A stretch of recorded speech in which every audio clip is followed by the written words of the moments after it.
There is a primal comfort in a locked door. It's a feeling as old as humanity itself. The belief that the four walls of our home are a fortress against the chaos and dangers of the outside world. We draw the blinds, turn the key, and tell ourselves we are safe. It's late on a Sunday night, a time when the world outside grows quiet. For most of us, it's a time to feel secure within those walls. But for the people in our stories tonight, that quiet was about to be broken by a sound that didn't belong. A sound that signaled that their fortress was under siege. Tonight, we are sharing 3 true stories from people who looked out their window, listened at their door, and came face to face with the terrifying reality of a nightmare that was no longer just outside, and was desperately trying to get in. We'll travel to a remote farmhouse surrounded by a million hiding places, a suburban home snowed in with a terrifying guest, and a high-rise apartment where the threat came from a place it shouldn't have been able to reach.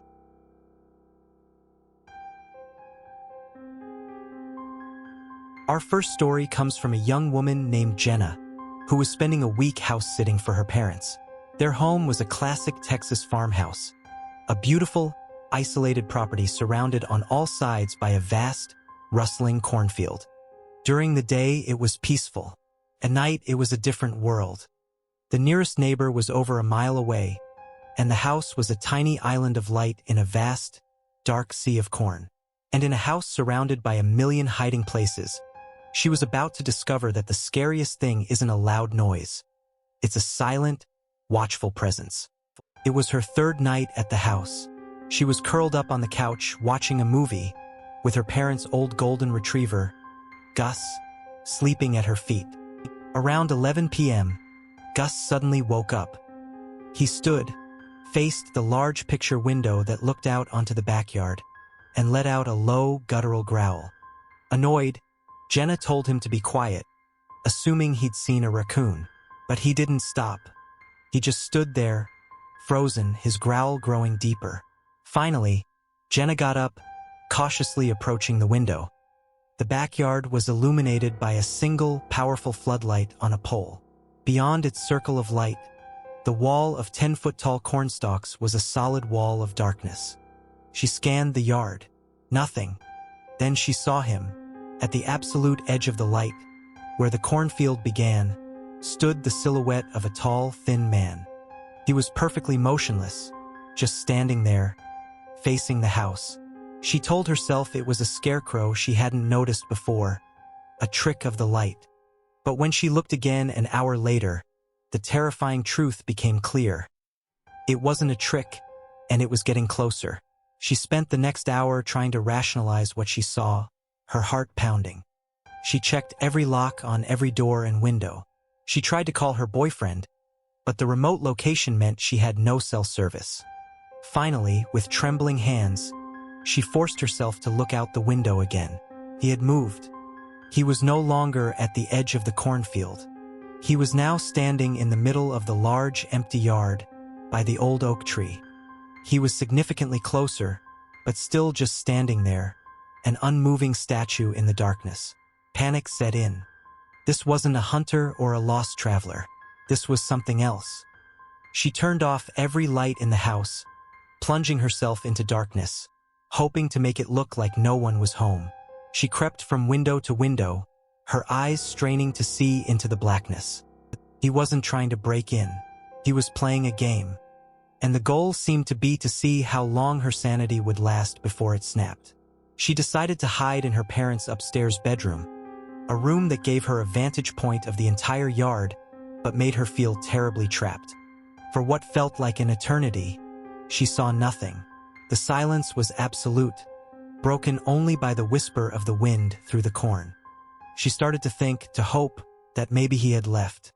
She slowly peered through the blinds of the bedroom window, and her heart stopped. He was no longer by the oak tree. He was standing directly at the bottom of the front porch steps. He was so close now she could make out that he was wearing a wide-brimmed hat that obscured his face.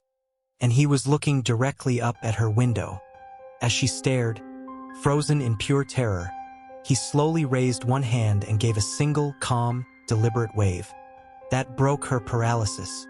She scrambled away from the window, found the landline, and dialed 911, her voice a choked whisper. As she was on the phone with the dispatcher, trying to explain the impossible situation, she heard a new sound from outside. The slow, rhythmic, heavy creak of the front porch swing. Creak, crook, creak. He was sitting on her porch. Jenna stayed on the line, huddled in the closet, until she saw the flashing red and blue lights coming down the long driveway. The police arrived to find the porch swing still gently moving. They found large, muddy footprints all around the house, circling it, with a deep set right below her bedroom window. But of the man himself, there was no sign. He had simply melted back into the cornfield, leaving behind only the terror of his silent, patient watch.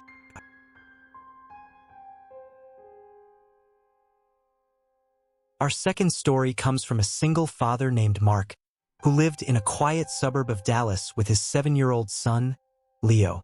One January, their city was hit by a record-breaking blizzard, a rare event that shut everything down. For 2 days, the world outside was a sea of white, the neighborhood silent under a thick blanket of snow. It was the perfect setting for some quality father-son time. But as the night wore on, Mark would realize that their cheerful snowman was guarding a terrifying secret. On the first day of the storm, with the power still on, Mark and Leo bundled up and went out to the front yard. They spent an hour laughing and playing, rolling up massive balls of snow until they had a big, classic snowman. They gave him charcoal eyes and a crooked charcoal smile. They used a carrot for a nose and, as a final touch, Mark placed his old, worn-out fedora on its head. It was a perfect, innocent moment of winter joy. That night, the storm worsened. The wind howled, and just after dinner, the power went out. Mark lit some candles, and he and Leo told stories until it was time for bed. Mark was settling into the couch with a book when he first heard it. A faint, rhythmic tapping sound coming from the living room window. Tap, tap, tap. He assumed it was a branch from the big oak tree, heavy with ice, tapping against the glass. He ignored it. The tapping continued on end for the next hour. It was starting to get on his nerves. Finally, he got up, walked to the window, and pulled back the edge of the curtain to look out. The street was empty, the snow falling heavily. The snowman stood there, a dark shape in the swirling white. But something was wrong.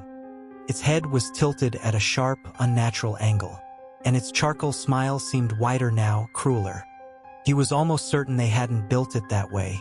He told himself it was just his mind playing tricks in the candlelight. But the next time he looked, the snowman had changed again, and this time it looked angry. An hour later, around midnight, he heard the tapping again, louder and more insistent this time. His heart began to beat a little faster. He went back to the window. The snowman's hat was gone, now lying in the snow a few feet away, and the pieces of charcoal that had formed its smile had been rearranged. It was no longer a smile. It was a grotesque, angry frown. Mark's blood ran cold. This wasn't the wind. This wasn't his imagination. Someone was out there in the middle of a blizzard, feet from his front window, using his son's snowman to terrorize him.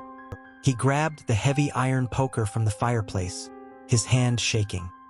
He quietly went to every door and every window on the first floor, ensuring they were locked. He told Leo, who had woken up, to stay in his room and not make a sound. He stood in the dark, listening, every nerve on fire.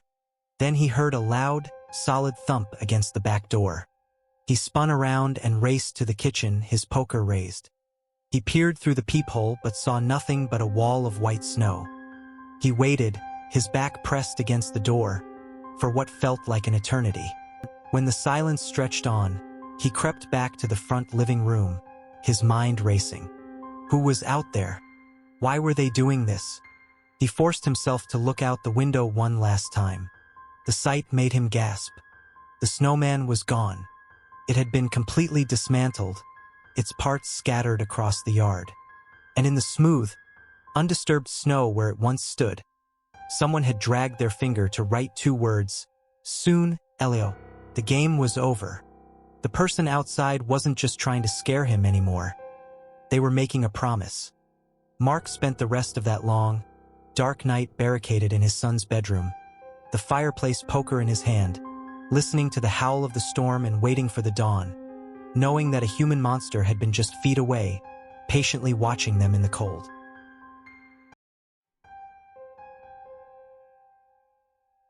Our final story comes from a young woman named Chloe, and it takes place in a modern, bustling city.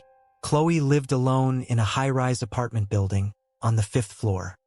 Her apartment had a small balcony, and from that height, she felt a sense of security, a safe detachment from the noise and dangers of the street below. She had steel doors, modern locks, and a security guard in the lobby. She believed she was perfectly safe. But she was about to learn that some threats don't come from the street, and some monsters know how to climb. It started with a sound she heard late at night, a faint scratching coming from the direction of her balcony. First, she dismissed it. It was probably a raccoon that had somehow managed to climb the fire escape or a large bird. It was strange, but not frightening. The sound would come and go for several weeks. Then, the nature of the sound began to change. It became more regular, more insistent. Sometimes it sounded less like an animal's claws and more like scraping, like metal dragging on concrete. She mentioned it to the building superintendent, who checked the balcony and found nothing. No nests, no signs of pests. He told her it was probably the wind. But the noise was impossible.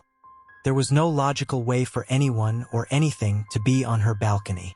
Logic, however, was about to be replaced by pure terror. One Tuesday night, around 1 a.m., the sound was louder than it had ever been. It wasn't a scratch or a scrape anymore. It was a distinct, rhythmic prying sound, and it was coming directly from her sliding glass balcony door. Her heart hammered in her chest. Every rational thought told her it was impossible. She was 5 floors up a sheer brick wall. Who or what could possibly be out there? Fear warred with a desperate need to know. She turned off all the lights in her apartment, plunging the room into darkness. She crept silently towards the window, her body pressed against the wall, her breath held tight in her lungs. She positioned herself next to the heavy blackout curtain, and slowly, millimeter by millimeter, she peered through the tiny gap between the curtain and the wall. She was about to see what was making the noise, and the reality was a nightmare that defied gravity itself. Crouched on her small concrete balcony was a man. He was gaunt and pale, dressed in dark, ragged clothes, and he was holding a crowbar, which he was systematically jamming into the frame of her sliding glass door, trying to pry it open. His face was turned in profile, his expression one of intense, focused concentration, and he was muttering to himself, a low, guttural stream of words she couldn't understand. He hadn't seen her. Chloe felt the air leave her lungs. Time seemed to slow down. She wasn't just looking at a burglar. She was looking at an impossibility. There was no fire escape on this side of the building. He had climbed. He had scaled 5 stories of brick and mortar, risking his life for the sole purpose of getting onto her balcony. A primal survival instinct took over. She didn't scream. She silently backed away from the window, her legs trembling. She grabbed her phone from the kitchen counter and locked herself in the windowless bathroom. With shaking hands, she dialed 911. As she whispered her address to the dispatcher, she could still hear it. The horrifying, rhythmic sound of metal scraping against glass and aluminum, the sound of an impossible intruder trying to get in. She sat on the cold tile floor, listening, waiting, and praying that the police would arrive before she heard the sound of shattering glass.